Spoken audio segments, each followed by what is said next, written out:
Under the gray autumn sky of Chicago's 311 South Wacker Drive, James Carter, a quiet black laborer, steps onto a chaotic construction site, his hard hat hiding a secret. When he suggests reinforcing the tower's shaky foundation, senior engineer Michael Reynolds sneers, "Stick to hauling steel, not playing engineer," his words dripping with prejudice. James stays calm, but Michael's next move, sabotaging a crane to frame him, threatens lives and livelihoods. Why does James endure the insults? What's he hiding? As tensions rise and a mysterious visitor looms, the truth could shake this site to its core. Want to see justice unfold? Subscribe for more gripping stories. The autumn sky hung heavy and gray over Chicago's 311 East Wacker Drive, where cranes clawed at the clouds, piecing together a 60-story office tower. The construction site buzzed with the grind of machinery and the shouts of workers, their hard hats bobbing like buoys in a sea of steel and concrete. James Carter, a black laborer with a lean frame and steady eyes, moved through the chaos, his dusty boots crunching gravel.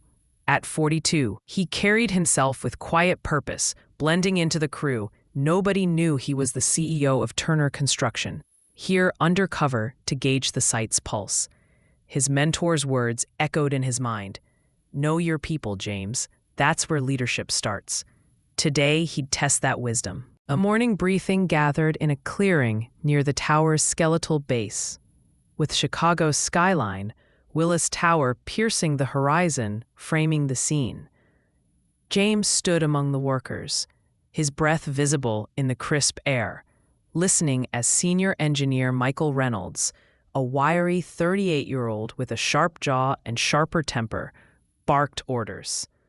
Michael's reputation preceded him, brilliant but ruthless, his eyes always scanning for weakness. Maria Lopez, the Latina forewoman, stood nearby, her arms crossed, her dark ponytail swinging as she nodded to workers. Luis Navarro, a young Hispanic engineer, fidgeted with his clipboard, while Sarah Thompson, the safety inspector, scribbled notes, her blonde hair tucked under her hard hat. David Kim, Maria's husband and a soft-spoken worker, lingered at the edge, his gaze wary. "All right, listen up." Michael's voice cut through the din, sharp and commanding. "We're behind schedule, and I'm not losing my bonus because of sloppy work. Foundation crew, you're moving too slow. Get it together." His eyes landed on James, who'd been hauling rebar all morning. James raised a hand, his tone measured but firm. "Sir, I've noticed the foundation's rebar spacing. Some sections don't meet code. We should reinforce it before the next pour." Michael's face twisted into a sneer, his voice dripping with condescension. "Stick to carrying steel, not playing engineer, all right?" He stepped closer, his blue eyes narrowing. "You think you know better than me? What's your degree in? Hauling rebar?" A few workers chuckled nervously, but Maria's jaw tightened, and Luis looked down, his knuckles white around his clipboard. Sarah paused her note-taking, her pen hovering, while David shifted uncomfortably, his eyes meeting Maria's in silent frustration. James held Michael's gaze, his face unreadable, though a flicker of hurt passed through his eyes. He'd faced this before, assumptions about his worth, his intelligence, tied to the color of his skin. But he swallowed the sting, his voice calm. "Just trying to help, Mr. Reynolds. Those gaps could cause cracks." Michael laughed, a harsh, dismissive sound. "Cracks? You're out of your depth, buddy. Leave the thinking to us." He turned to the crew, raising his voice. "Anyone else want to play expert? Or can we get back to work?" The silence was heavy, broken only by the distant hum of a crane. Maria shot James a quick, apologetic glance, her loyalty to the crew warring with her fear of Michael's wrath. Luis adjusted his glasses nervously, wanting to speak, but held back by Michael's authority. Sarah's lips pressed into a thin line, her pen scratching furiously now, documenting every word. David clenched his fists, his quiet demeanor hiding a growing resentment toward Michael's arrogance. Michael wasn't done. Striding to the rebar pile, he pointed at James, his tone malicious. "Since you're so concerned about the foundation, Carter, you're on rebar duty, solo. Move that entire stack by noon. Let's see if you're as strong as you think you are." The task was grueling, meant to humiliate, to put James in his place. James nodded, his expression steady, but inside, his resolve hardened. He'd seen leaders like Michael before, men who wielded power like a club, blind to the strength in those they dismissed. As the crew dispersed, James hefted the first rebar, his muscles straining under the weight. A flashback stirred. Years ago, on a South Side Chicago site, a young James labored under a similar foreman, his dreams of rising in the industry dismissed. His mentor, an old engineer named Clarence, had pulled him aside. "You've got the mind for this, James," Clarence had said warmly, his voice rough with age. "But you'll need to know your people, really know them, to lead." That advice had carried James to the top of Turner Construction, and now, undercover, he was here to learn who his people truly were. Maria lingered nearby, pretending to check a blueprint. "You didn't deserve that," she muttered, her voice low but fierce. "Michael's been riding everyone, but that was." She trailed off, shaking her head. James offered a small smile, reassuring. "I've handled worse, Maria. Just keep an eye on those pillars, all right." She nodded, her respect for him growing, unaware of the secret he carried. As James hauled another rebar, the site's chaos swallowed him, but his eyes stayed sharp. Watching Michael, something told him this was only the beginning. A late morning sun broke through Chicago's gray clouds, casting a faint glow over the construction site at 311 East Wacker Drive. Inside a dusty trailer parked near the site's edge, the breeze from Lake Michigan slipped through a cracked window, stirring papers on a makeshift table. James Carter sat alone, his hard hat resting beside a half-empty coffee cup, his dark eyes distant but sharp. The sting of Michael Reynolds' insult from the morning briefing, "Stick to carrying steel, not playing engineer," lingered. But James' face remained composed, his hands steady as he unwrapped a sandwich. At 42, he'd learned to channel anger into purpose. As Turner Construction's CEO, undercover as a laborer, he was here to uncover the truth about his company's culture, and Michael's prejudice was a glaring red flag. Outside, the site roared with the grind of cranes and the clatter of steel. James's mind drifted to his roots on Chicago's South Side, where he'd hauled rebar under foremen just like Michael, men who saw his skin before his skill. A memory surfaced. 20 years ago, sweating under a summer sun, he'd overheard a foreman dismiss him as just muscle. His mentor, Clarence, had pulled him aside, his voice warm but firm. "You're more than they see, James," he'd said. "Prove it. But pick your battles." That wisdom guided James now. His restraint a deliberate choice to observe Michael's flaws, arrogance, bias, and a dangerous disregard for safety. Across the site, Michael paced near a stack of rebar, his sharp features twisted with irritation. James's calm defiance at the briefing gnawed at him. "Who does he think he is?" Michael muttered, his voice low and venomous. To him, James was an upstart laborer, a threat to his authority. His eyes darted to the crane towering above, its load schedule pinned to a clipboard. An idea sparked, malicious, calculated. If he altered the schedule to overload the crane, a delay would hit, and he could pin it on James' incompetence. Michael scribbled a change, swapping heavy steel beams for a lighter load, knowing the mix-up would stall work and point fingers at James. He smirked, confident. "Let's see you talk your way out of this," he hissed.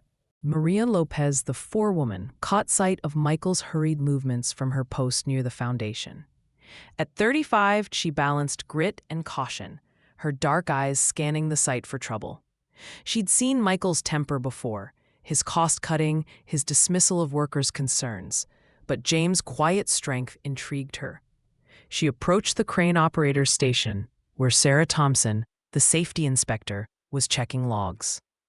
Sarah, 30, with sharp features and a no-nonsense demeanor, frowned at the clipboard.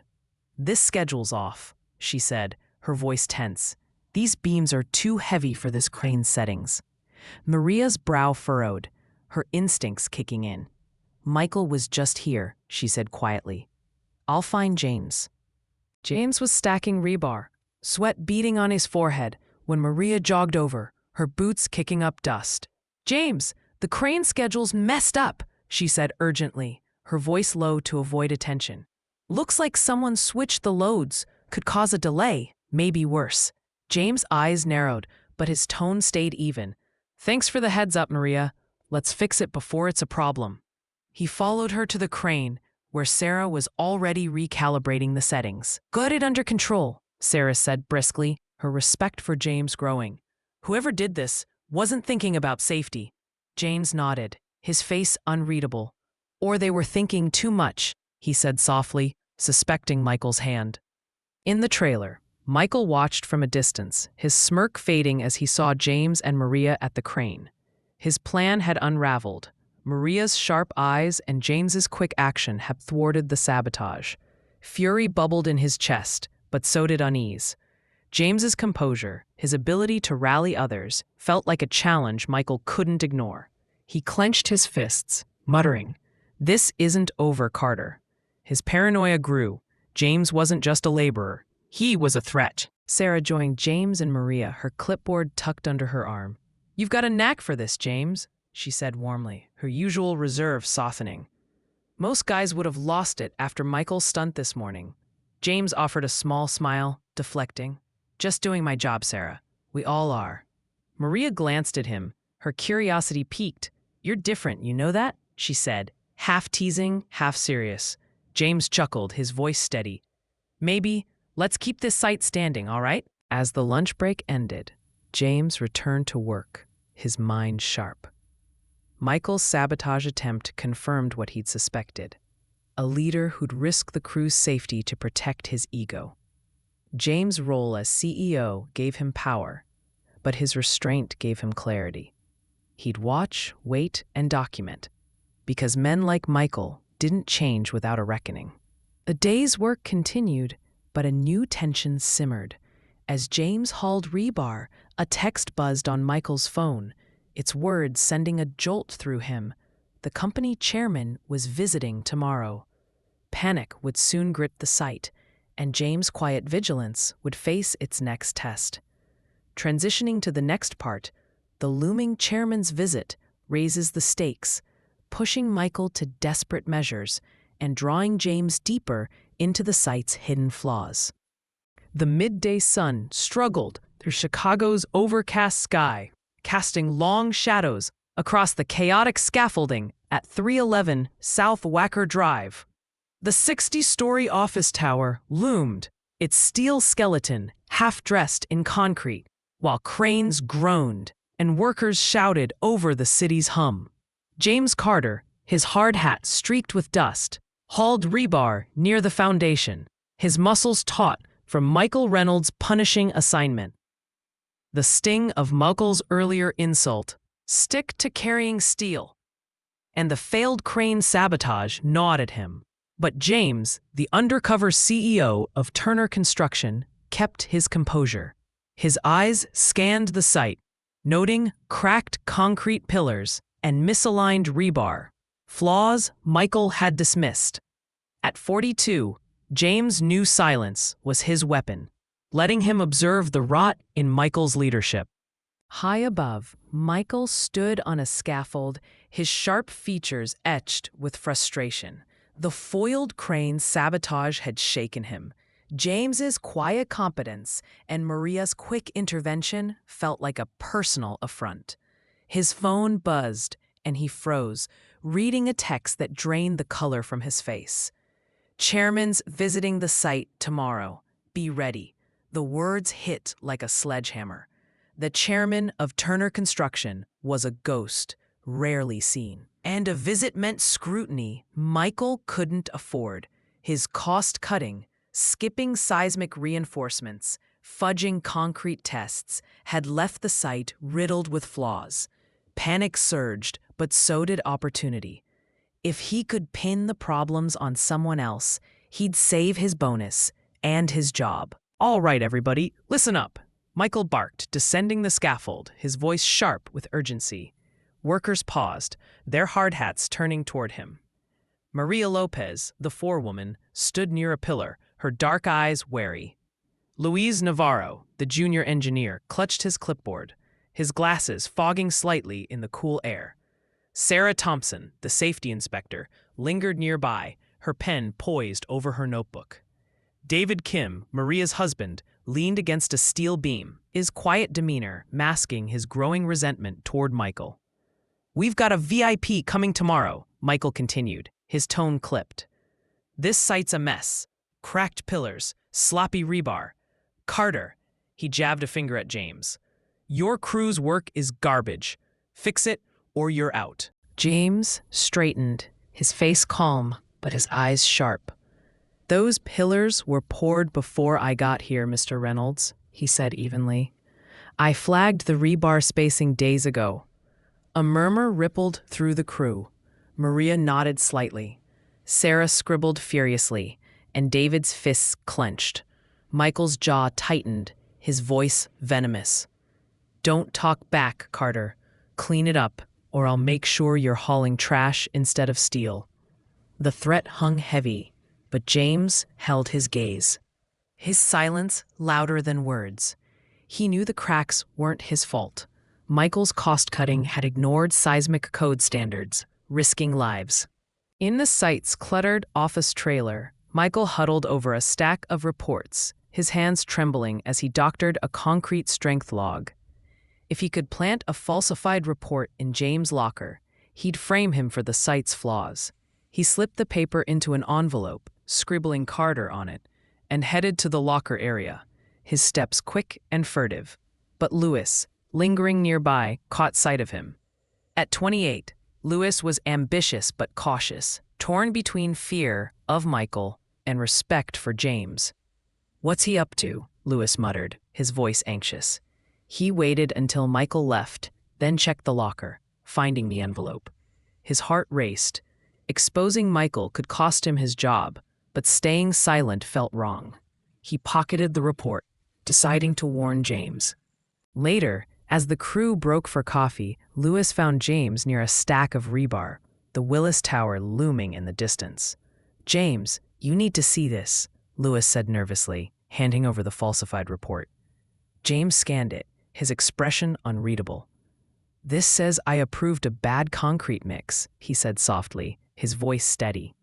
"Michael's work?" Lewis nodded, his eyes darting. "He's trying to set you up. I couldn't let him." James placed a hand on Lewis's shoulder, his tone warm. "You did the right thing, Lewis. Keep this quiet for now." Lewis exhaled, relief mixing with fear. "What's next?" he asked. James' eyes glinted. "We let him dig his own hole." Maria approached, her boots crunching gravel. "Heard about the chairman," she said, her voice low but fierce. "Michael's freaking out. Means he's hiding something." Sarah joined them, her clipboard tucked under her arm. "I've got records of those pillar issues," she said briskly. "They're on Michael, not you, James." James nodded, his mind racing. Michael's desperation was a crack in his armor, and James, as CEO, knew how to exploit it without revealing his hand. As the day wound down, Michael barked orders to cover up flaws, patching cracks with cheap filler, realigning rebar sloppily. His paranoia grew, James's quiet defiance haunting him.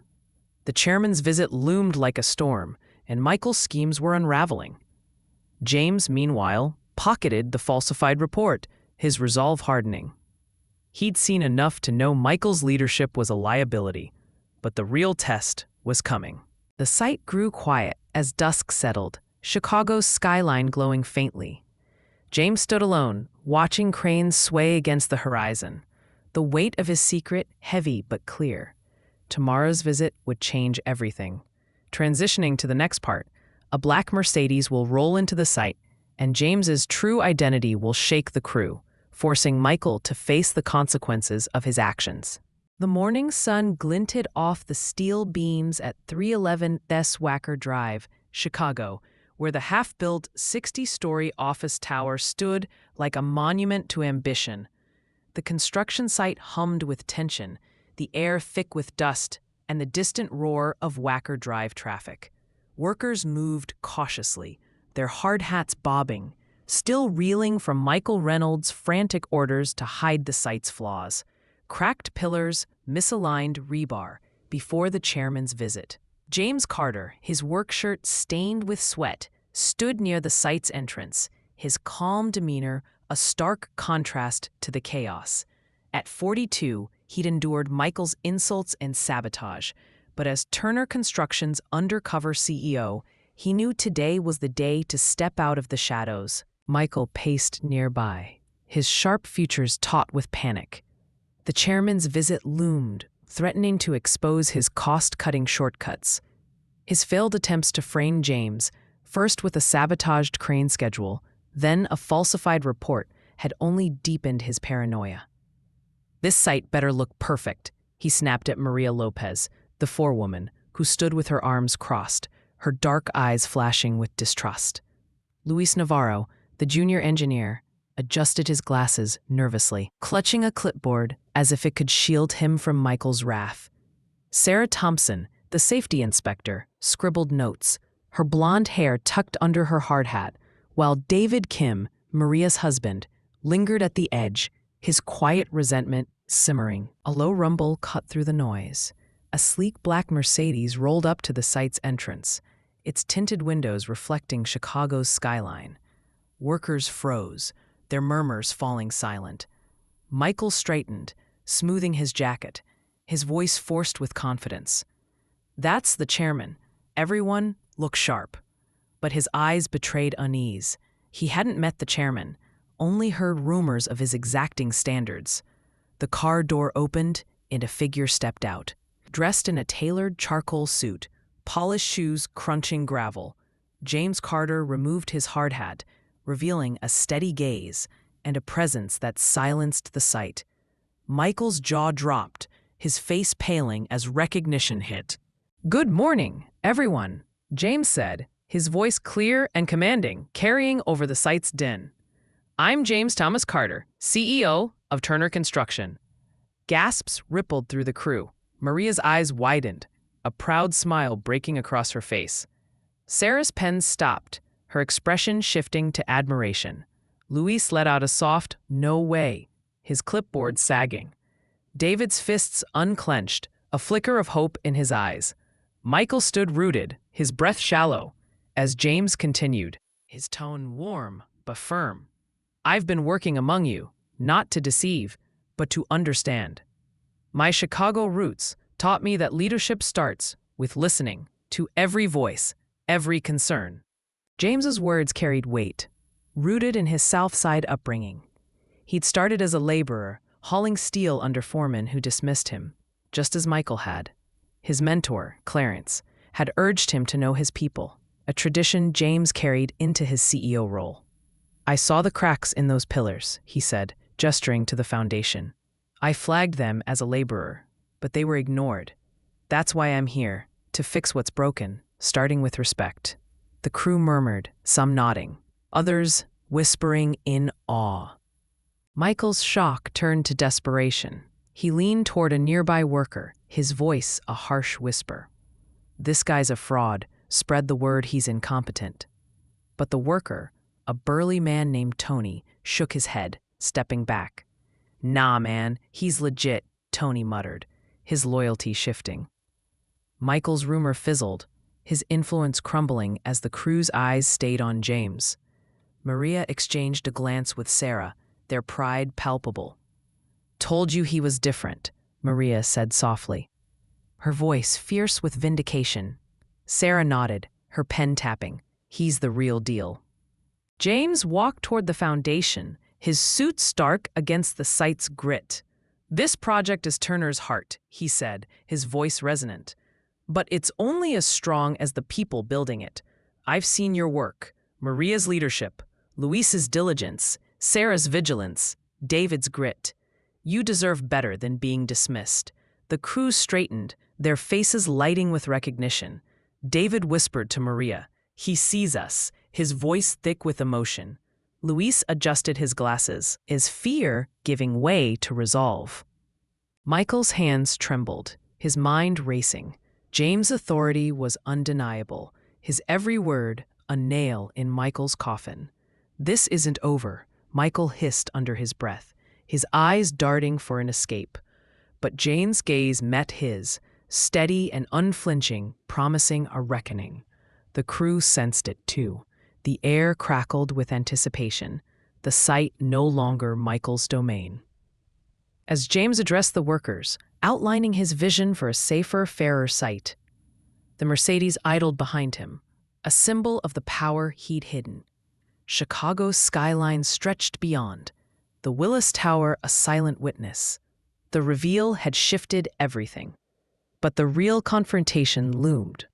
Transitioning to the next part, James will call Michael into the site office, where the cracked pillars and ignored warnings will come to a head, forcing Michael to face the consequences of his negligence. The late morning light streamed through the floor-to-ceiling windows of the site office at 311 South Wacker Drive, casting Chicago's skyline in sharp relief. Willis Tower piercing the horizon, Lake Michigan a distant shimmer. Inside, the air was taut, the sleek office, a stark contrast to the gritty construction site below. James Carter, now in his tailored suit, stood at the head of a polished table, his presence commanding, despite the dust still clinging to his boots. At 42, the CEO of Turner Construction had revealed his identity hours ago, and the shock still rippled through the crew. His eyes, steady and piercing, locked on Michael Reynolds, who sat across the table, his sharp features pale with dread. Maria Lopez, the forewoman, stood near the door, her arms crossed, her dark ponytail swinging as she watched with fierce anticipation.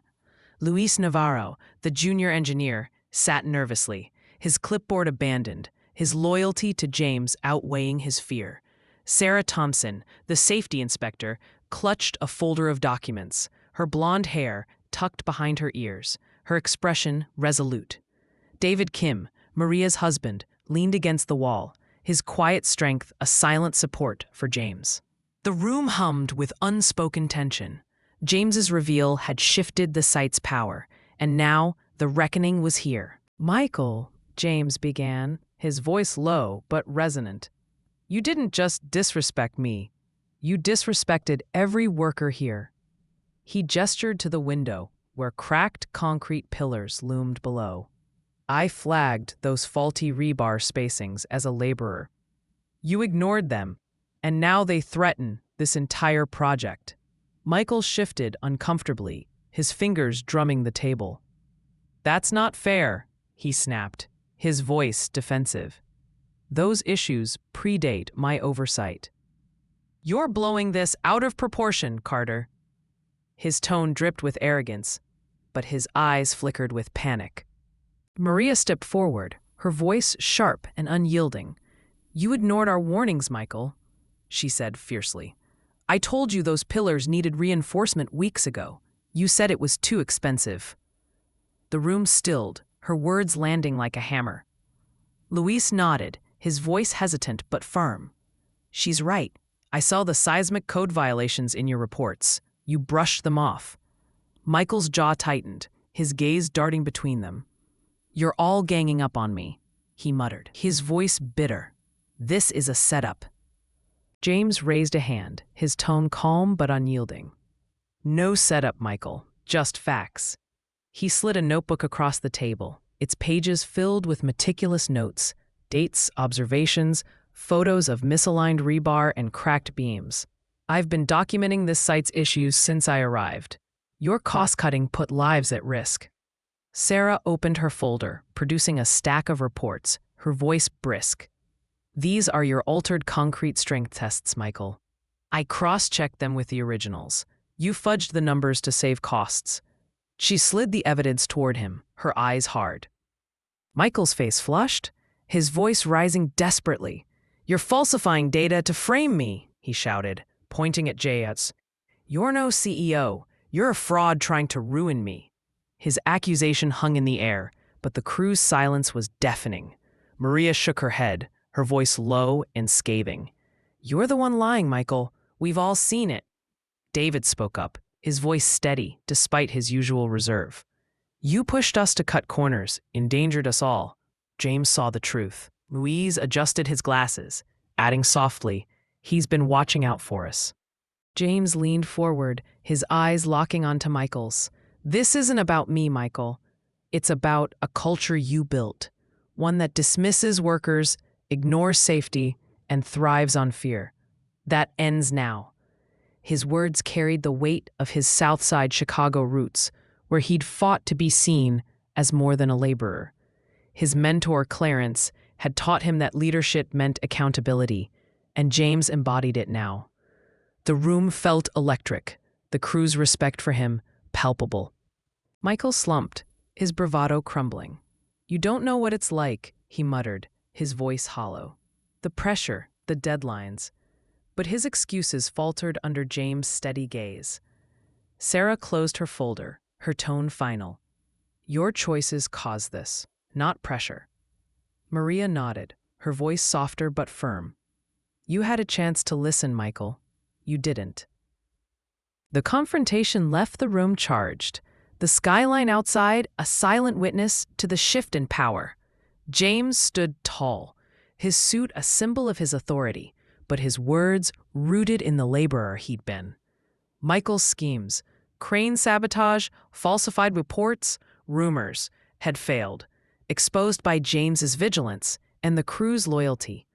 But the site's flaws remained, and James knew the next step was public accountability. As the meeting ended, James addressed the crew, his voice warm but resolute. We're fixing this site, together. No more shortcuts, no more silence. Maria and Sarah exchanged proud glances, while Louise and David nodded, their trust in James solidified. Michael lingered, his face a mask of defeat, knowing his time was running out. The office door closed, but the site buzzed with anticipation. James's confrontation had laid bare Michael's negligence, but the full truth would soon face the entire crew. Transitioning to the next part, a tense site meeting will gather under Chicago's overcast sky, where James, Louise, and Sarah will expose Michael's 17 code violations, and a worker's story will shock the team, pushing the drama to its peak. Chicago's overcast sky hung low over the 311 S. Wacker Drive construction site, the air heavy with the threat of rain.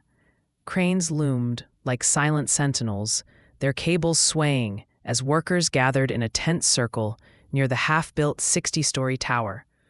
James Carter, CEO of Turner Construction, stood at the center, his charcoal suit a stark contrast to the dusty hard hats around him. At 42, his reveal as the company's leader had electrified the crew, and his confrontation with Michael Reynolds in the site office had set the stage for this moment. His steady gaze swept the crowd, landing on Michael, who stood at the edge, his sharp features pale and defiant. A projector hummed on a makeshift table, its light flickering against a white sheet strung between steel beams. Maria Lopez, the forewoman, stood beside James, her dark eyes blazing with resolve. Luis Navarro, the junior engineer, clutched a stack of documents, his glasses glinting with nervous determination. Sarah Thompson, the safety inspector, adjusted the projector, her movements brisk and purposeful. David Kim, Maria's husband, stood among the workers, his quiet strength anchoring the group. The crew buzzed with anticipation, sensing the weight of what was coming. This site is our legacy, James began, his voice clear and commanding, cutting through the wind. But it's been compromised, not by your work, but by choices that ignored your warnings. He nodded to Luis, who stepped forward, his voice trembling but firm. Michael ignored seismic safety warnings, Luis said, holding up a report. He falsified concrete strength tests, violating 17 ASTM standards. Those cracked beams? He pointed to the foundation. They're his doing. Gasps rippled through the crowd, workers exchanging stunned glances. Sarah clicked the projector, displaying photos of cracked beams and misaligned rebar, the images stark against the sheet. "These are from my inspections," she said sharply. Michael dismissed them as minor. They could collapse under stress, endangering every life here. The crew's murmurs grew louder, anger mixing with disbelief. David Kim stepped forward, his voice low but piercing. "Last month, my team nearly got hit by falling debris because Michael cut corners on safety nets," he said, his tone heavy with emotion. "My wife, Maria, begged him to fix it. He laughed it off." Maria's jaw tightened, her hand brushing David's in silent support. Michael's face flushed, his eyes darting. Desperate to derail the presentation, he'd slipped away earlier, cutting the projector's power cable in a final act of sabotage. But as he watched, the projector flickered back to life. James's team had rigged a backup generator, foiling his plan. "This is a witch hunt," Michael shouted, his voice shrill. "You're twisting the truth to save your own skins." But the crew's faces hardened, their trust in him shattered. A worker, Tony, muttered, "You put us at risk, man." James raised a hand, his tone calm but unyielding. "The truth speaks for itself, Michael. You prioritized bonuses over lives." He gestured to the photos, his voice resonant with his Southside Chicago roots. "I learned construction hauling steel, same as many of you. I know what it means to be dismissed, to have your voice ignored. That stops here." The crew nodded, their respect for Jane's deepening. Maria spoke up, her voice fierce. "You didn't just ignore us. Michael, you endangered us." James listened. Luis handed James another document, his voice steadier now. "These violations could have cost us the project, or worse," he said. "Chicago's seismic codes aren't optional. You knew that." Sarah added, her tone cutting. "Your falsified tests hid the truth, but we've got the originals." David's eyes met James's, his voice thick. "You saw us, James. Michael never did." The crew's murmurs turned to agreement, their unity a wall Michael couldn't breach. Michael's shoulders slumped, his defiance crumbling under the weight of evidence. "You don't understand the pressure," he muttered, his voice hollow. But the crew's silence was damning. No one bought his excuses. James stepped closer, his eyes locking onto Michael's. "Leadership isn't about pressure, it's about responsibility. You failed that test." His words echoed his mentor Clarence's lessons. True leaders lift others, not tear them down. Meeting's intensity left the site charged, the overcast sky mirroring the crew's resolve. James's evidence, photos, reports, testimonies, had exposed Michael's negligence, shaking the team to its core. But the final judgment loomed. As workers dispersed, whispering about what came next, Michael lingered, his face a mask of defeat, knowing his fate hung in the balance. James stood with Maria, Luis, Sarah, and David, their trust in him unshakable. "We're rebuilding this site right," he said warmly, his vision clear. The crew nodded, ready to follow. But the air crackled with unfinished business. Michael's reckoning was imminent. Transitioning to the next part, James will gather the crew in the open area, where a recording of Michael's insult will play over loudspeakers. And a choice, resign or be fired, will force Michael to face the consequences of his actions.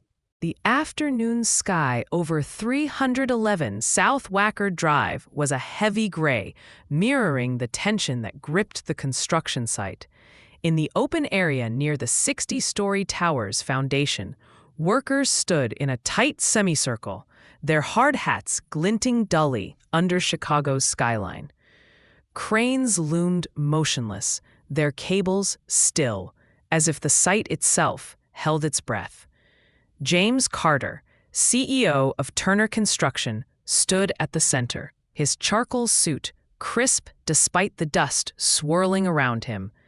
At 42, his calm authority commanded the crowd, his eyes steady after exposing Michael Reynolds' negligence, 17 code violations, falsified tests, and endangered lives. Michael stood alone, his sharp features drawn, his defiance eroded by the crew's revelations. Maria Lopez, the forewoman, stood to James' left, her dark eyes fierce with resolve. Luis Navarro, the junior engineer, clutched a stack of reports, his glasses fogged with nervous anticipation. Sarah Thompson, the safety inspector, held her clipboard tightly, her expression unwavering. David Kim, Maria's husband, stood among the workers, his quiet strength a pillar for the crew. A loudspeaker crackled to life, and a familiar voice echoed across the site. "Stick to carrying steel, not playing engineer." The recording of Michael's insult to James drew sharp gasps, workers exchanging stunned glances. Maria's jaw tightened, and Luis shook his head, his anger palpable. James raised a hand, silencing the murmurs. "Michael," he said, his voice clear and unyielding, "your actions, ignoring warnings, falsifying tests, endangering this crew, leave no room for excuses. You have a choice. Resign now, or I'll terminate you." The ultimatum hung heavy, the crew's eyes fixed on Michael. His face flushed, his hands trembling as he scanned the crowd for support. "This isn't fair," he stammered, his voice desperate. "I was under pressure. Budgets. Deadlines. You can't pin this all on me." Michael turned to a group of workers he'd once considered loyal, his tone pleading. "Come on, guys. Back me up. We all cut corners sometimes, right?" But the workers shifted uncomfortably, their faces hard. Tony, a burly laborer, spoke up, his voice gruff. "You put us in danger, Michael. We're done covering for you." Another worker, Elena, crossed her arms, adding sharply, "You mocked us, just like you mocked James. No more." Michael's shoulders slumped, his attempt to rally loyalists collapsing as the crew abandoned him, fearing their own exposure. Maria stepped forward, her voice low but piercing. "You had every chance to listen, Michael," she said fiercely. "We warned you about those beams, the rebar. You chose your bonus over our safety." David nodded, his voice thick with emotion. "My kids could have lost their dad because of your shortcuts." Sarah's eyes narrowed, her tone brisk. "Your falsified reports could have cost us this project. James gave us a voice. You silenced us." Luis adjusted his glasses, adding softly, "You betrayed our trust."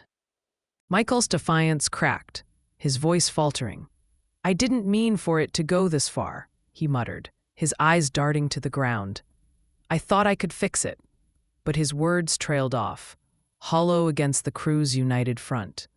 James stepped closer, his tone calm but resolute, rooted in his South Side Chicago upbringing. Leadership isn't about fixing mistakes in secret. It's about owning them in the open. You failed that test, Michael. His words echoed his mentor Clarence's teachings. True leaders face consequences, not excuses. A loudspeaker recording looped again. "Stick to carrying steel," drawing more gasps and murmurs. The crew's anger surged, their respect for James solidifying. A worker, Jamal, whispered to Elena, "He's one of us, always was." James' journey from laborer to CEO resonated deeply, his dignity in the face of Michael's prejudice a beacon for the team.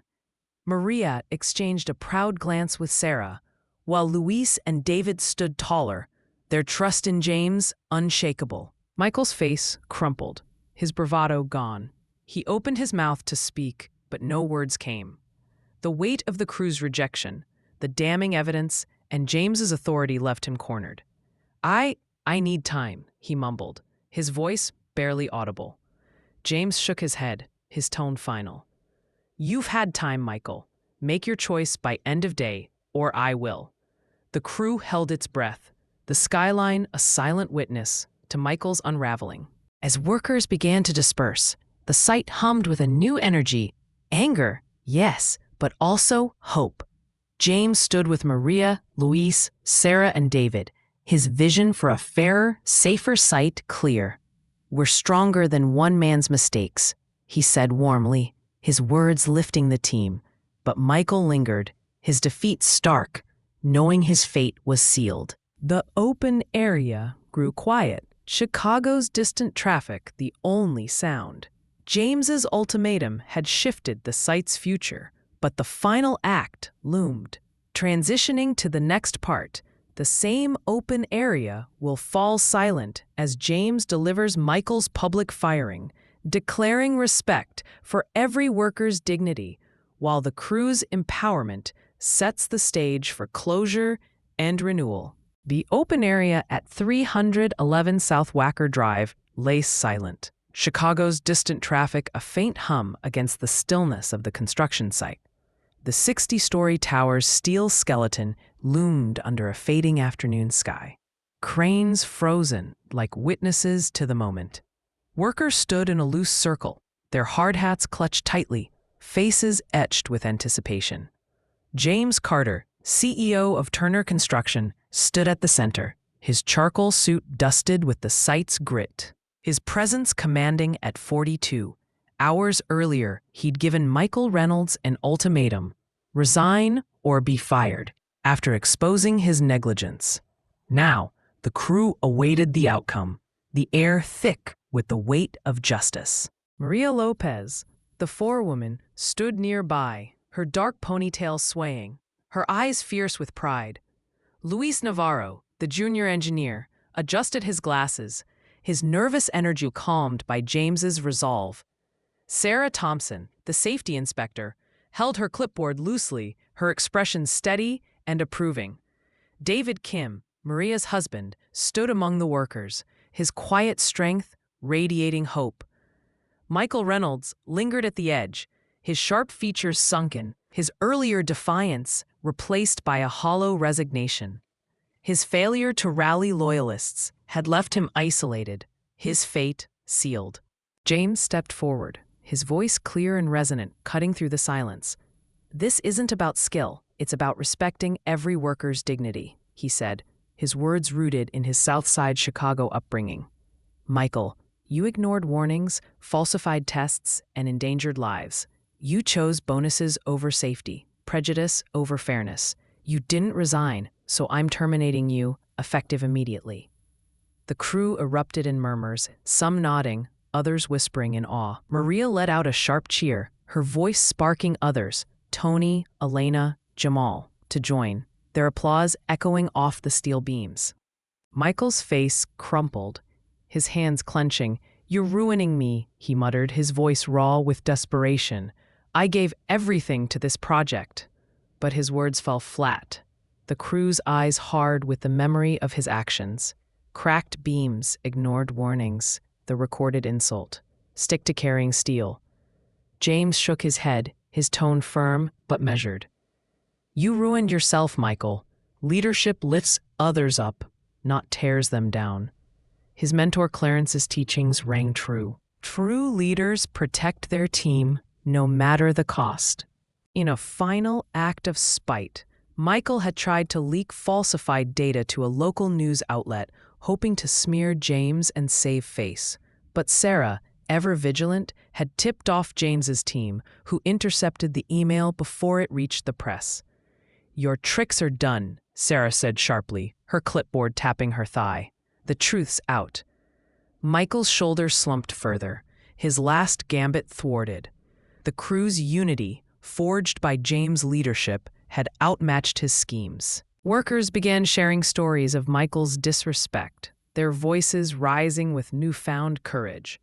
Elena, a welder, spoke up, her tone bitter. "He called my work sloppy in front of everyone, even when I followed his plans, made me feel small."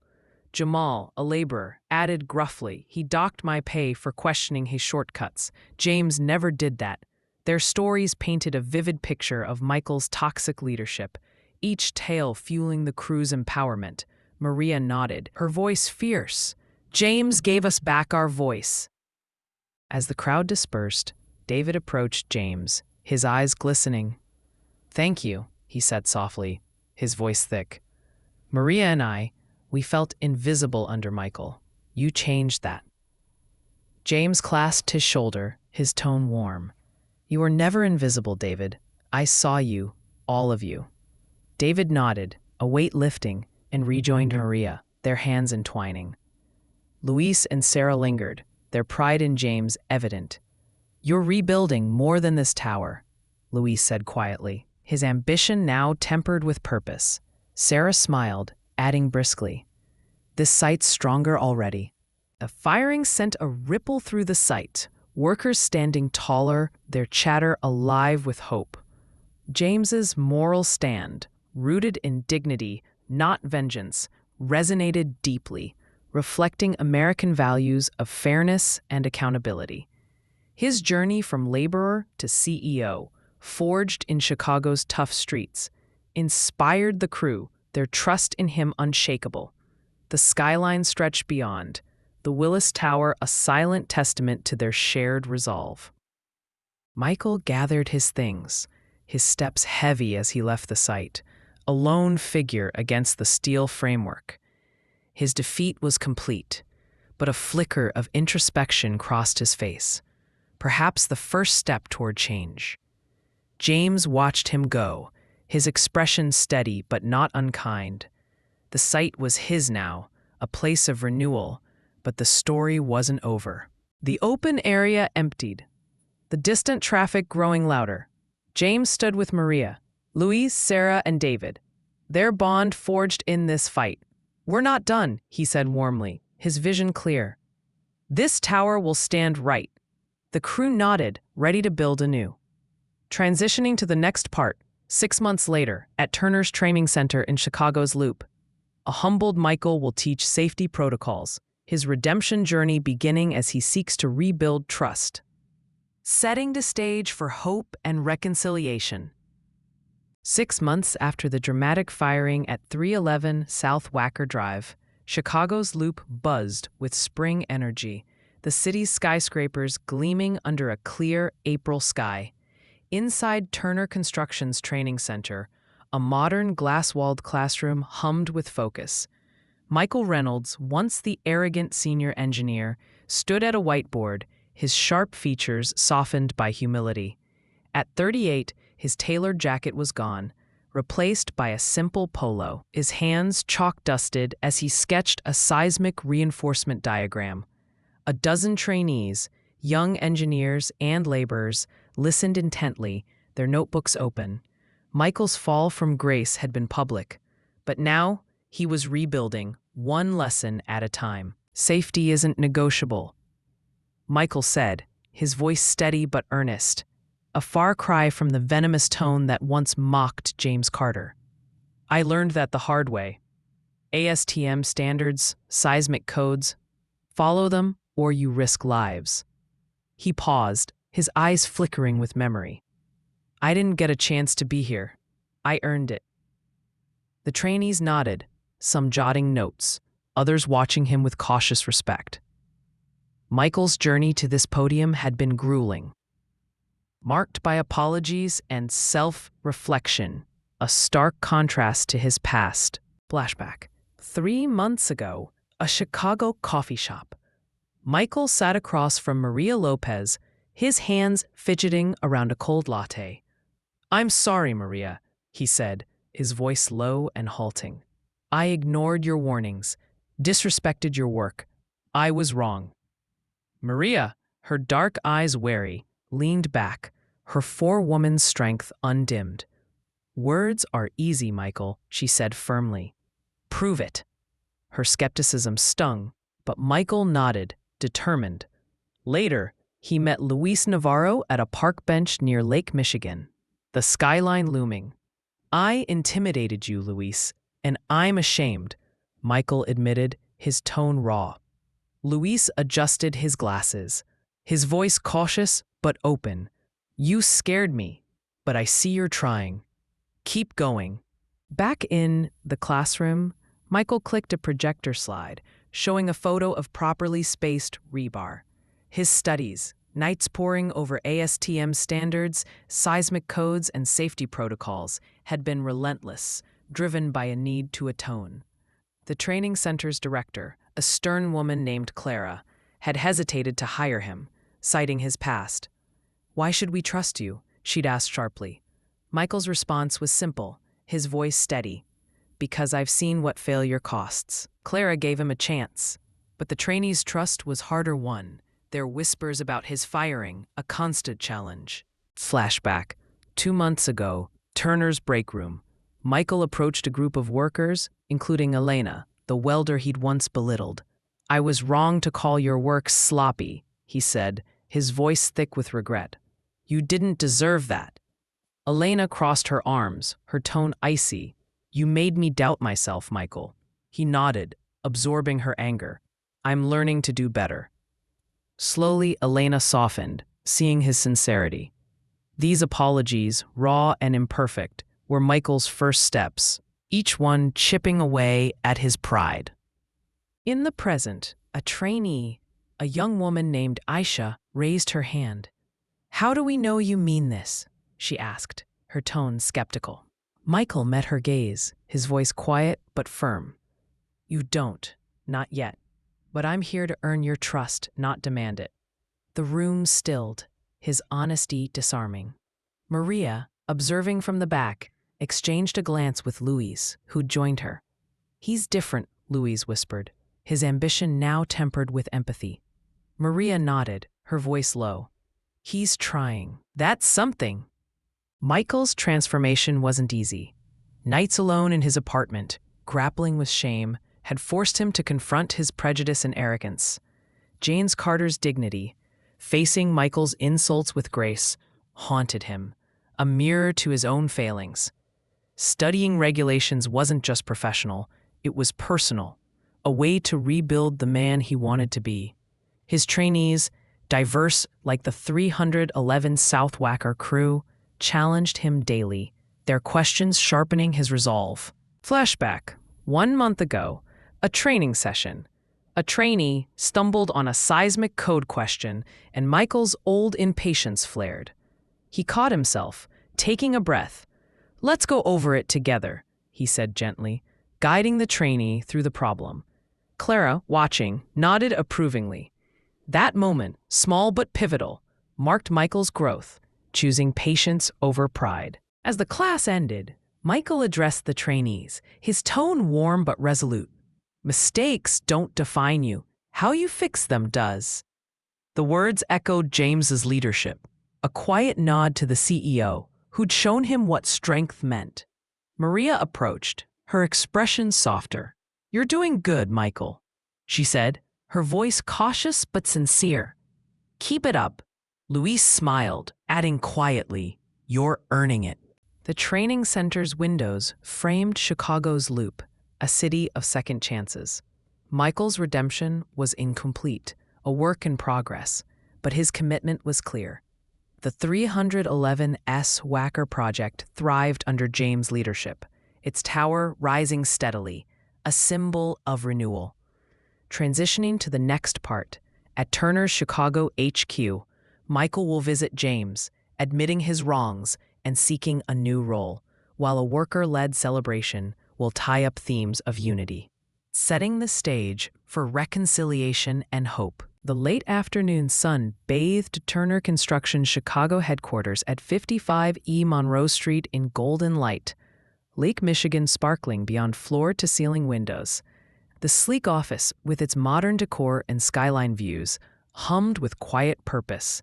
James Carter, CEO at 42, stood by a conference table, his charcoal suit crisp, his demeanor warm yet commanding. Nearly a year after his undercover stint at 311 S. Wacker Drive, the 60-story tower was nearing completion, a testament to his leadership. Today, an unexpected visitor awaited. Michael Reynolds, the former antagonist whose redemption had begun in Turner's training center. Maria Lopez, now a senior forewoman, and Sarah Thompson, promoted to safety director, stood nearby, their presence a quiet strength. Maria's dark eyes held cautious optimism, while Sarah's steady gaze reflected pride in the team's journey. Michael entered, his once sharp features softened, his polo shirt modest compared to his past tailored jackets. At 38, his arrogance had given way to humility, forged through months of teaching safety protocols and earning trust. "James," he said, his voice steady but vulnerable, "I was wrong about you and myself. I'm sorry for the disrespect, the shortcuts, everything." James met his gaze, his expression thoughtful. "It takes courage to admit that, Michael," he said warmly, his Southside Chicago roots grounding his words. "You've worked hard to change. Turner values growth." He extended a hand. "I'd like you to join us as a mentorship coordinator, guiding new engineers in safety and ethics." Michael's eyes widened, a flicker of hope breaking through. He shook James's hand firmly, his voice thick. "I won't let you down." Maria nodded approvingly, her voice soft. "You've earned a shot, Michael." Sarah added briskly, "Make it count." The handshake sealed a new chapter, witnessed by Maria and Sarah, whose trust in James had never wavered. Michael's journey, apologizing to workers, studying regulations, teaching with sincerity, had transformed him, a mirror to James's belief in second chances. The moment felt like a bridge, connecting the pain of the past to a future of unity. James's mentor, Clarence, had taught him that leadership meant lifting others, even those who'd fallen. And he embodied that now. Later that evening, 311 S. Wacker Drive. The construction site glowed under floodlights, the tower's glass facade nearly complete, reflecting Chicago's skyline.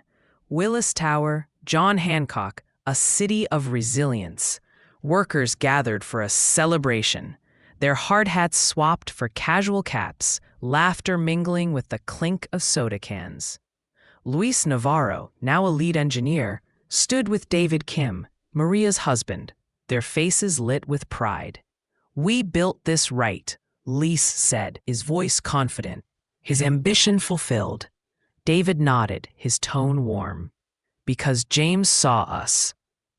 Maria took the stage, a makeshift platform by the tower's entrance, her voice ringing out. "This project was more than steel and concrete," she said fiercely. "It was about us, our voices, our strength. James gave us that."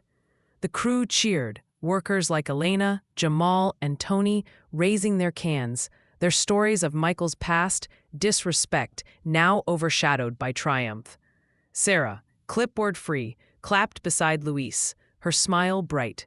"We're a family now," she said softly, her career thriving under James' mentorship. James joined Maria, his presence drawing a hush. "You're the heart of Turner," he said, his voice resonant. "Every beam, every bolt, it's your dignity that holds this tower up." His words echoed his undercover days, hauling steel beside them, facing Michael's prejudice with grace. The crew roared, their unity palpable. David whispered to Maria, his eyes glistening. "He's one of us, always will be." A worker, Aisha from Michael's training class, shouted, "To James," sparking another wave of cheers. Michael stood at the crowd's edge, invited by Maria, his presence a quiet testament to change. He clapped, his expression grateful, knowing his mentorship role was a chance to give back. The celebration, catered by a local Southside restaurant, music pulsing with Chicago's soul, felt like the city itself, diverse and resilient. The tower, once marred by cracked beams and falsified tests, now stood strong, its flaws fixed under James's leadership, a symbol of progress. As fireworks lit the sky, painting Lake Michigan in bursts of color, James stood with Maria, Sarah, Luis, and David, their bond forged through struggle and triumph. Michael approached, his voice low. "Thank you, James, for this chance," he said sincerely. James smiled, his tone warm. "Build it right, Michael." The crew danced and laughed, their celebration a beacon of hope, shared across Chicago's skyline. The night ended with a tower aglow, a monument to unity and second chances. James's vision, rooted in dignity, inspired by his Chicago roots, had reshaped Turner, its people, and its future. The story closed with the crew's laughter echoing, a promise of new projects, new dreams, and a stronger tomorrow.